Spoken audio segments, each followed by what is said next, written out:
Now, Bob, oftentimes, because the track is so big, it seems like I visited you at the starting gate. You're way on the other side of the world when a race goes on. What's that like? You feel pretty removed from the actual running of the race, and once they start, you're pretty much out of the picture, and you don't get to see the finishes quite as often, other than the Belmont Stakes, 1.5 miles right at the finish line. We used to have a 1.25 mile race that started out there towards Plainfield Avenue, probably 5/8 of a mile from the finish line. And that was you were really remote at that spot. But it's such a park-like atmosphere, and when you're out at the gate, it's a very soothing, comfortable way to work. It's just lovely. It really is nice. Right, now that's one aspect of horse racing that until I started writing about it, I didn't realize how it seems like it's a big kind of explosive. You always see the starting gate fly open and the horses barreling down the track, but it's a very relaxed lifestyle. It's a lot of calmness. Is it calm purposely for the horse's sake? And I guess Phil, as a jockey, when you go in the paddock, it's also very, very calm. Is it, or is it just the people that are in racing are just kind of a relaxed bunch? Well, just mainly when you're around the horses, you know, they're animals where you can't really be too anxious around them. Otherwise, you're going to make them anxious.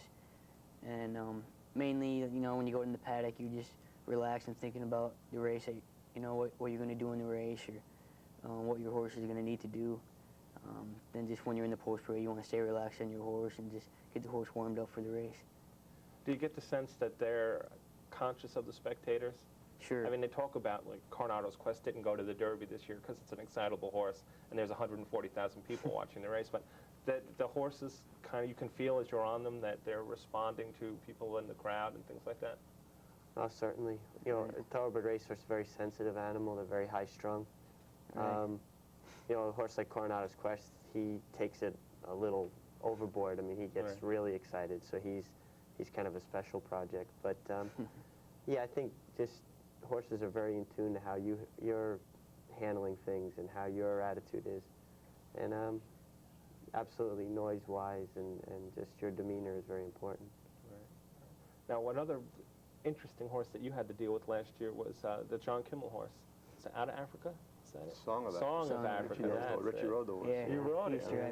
So tell me a little bit about that. Now, the viewers should know that basically this was a horse that didn't like the starting gate, and take it from there. Yeah, she was very sensitive to the touch of the gate, particularly around her hindquarters, her back end. And a fellow out in California who you surely know, Monty Roberts, he wrote the book, The Man Who Listens to Horses, devised a blanket that's a thick cushion of carpet that helps to desensitize the back of the horse, and she actually wears this blanket going into the starting gate, and as Richie will tell you, you slide it up under the jockey, and she walks into the starting gate and can't feel the gate touching her flank, so she stands properly in the gate. Now, the blanket is then rigged to the back of the starting gate so that when the break comes, the blanket is pulled off, and the horse runs out of the starting gate without the blanket.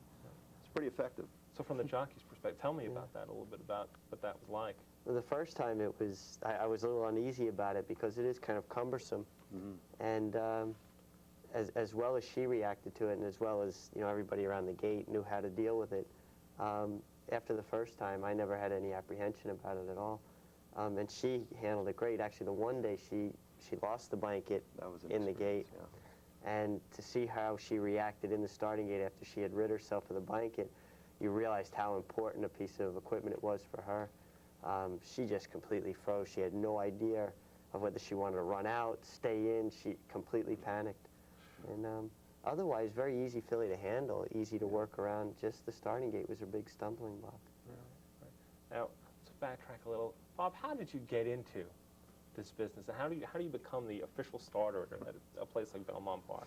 Well, like Richie, at 15 years old, I was in the back gate as well. I mean, I'd end my day at school and go over and feed horses for my father, who was a horse trainer. And you get your job working on the gate through experience with horses on the backstretch. And I worked as an assistant starter for over 20-something years.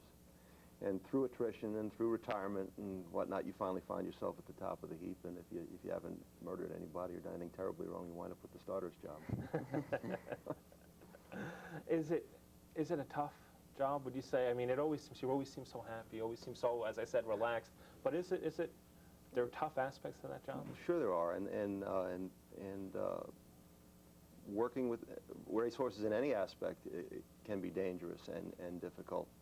As far as the starter's job goes, there's wonderful pleasure in it. First of all, it's a social atmosphere. You're dealing with these fellas and the horses and the trainers and whatnot in that relaxed, casual atmosphere that you talked about. But while you're doing that, you're also dealing with high-strung animals, and you're trying to get them to do things your way and get them settled. And it can be difficult, but with the experienced help I'm lucky enough to have working with me, it usually goes pretty smoothly. Now, Phil, you were recently an apprentice jockey. Right. Now you're a full-fledged jockey. Now you're a journeyman, I guess is the term. Correct. So tell me about how you went, why you became a jockey in the first place, and the apprenticeship process, and what led you to be the jockey you are today. Well, I started getting into it because I started seeing it on television Right. when I was younger, and I was watching it with my father, and you know, so I started going to the racetrack and meeting people and asking them what I could do to become a jockey, and then I started riding show horses, then I started riding at a racing farm and learned how to exercise race horses, and then I came to the racetrack when I was 16. I got into it because, I mean, the more I was exposed to it, the more I loved it, the more I wanted to do it. Then I rode my first race at Saratoga when I was 18. When you first start out as an apprentice basically means you ride with a weight allowance. It's like your first year of riding races, so you get a weight allowance, and the weight allowance starts off with 10 pounds, and then after you win 5 races, it goes down to 7, and then after you win 35 races, it goes down to 5. So the rest of that year, you ride with 5 pounds less than everyone else in the race. And then when your year is up, then you become a journeyman. Okay. And now you were the leading apprentice, was it this past For 1997. 1997? Right.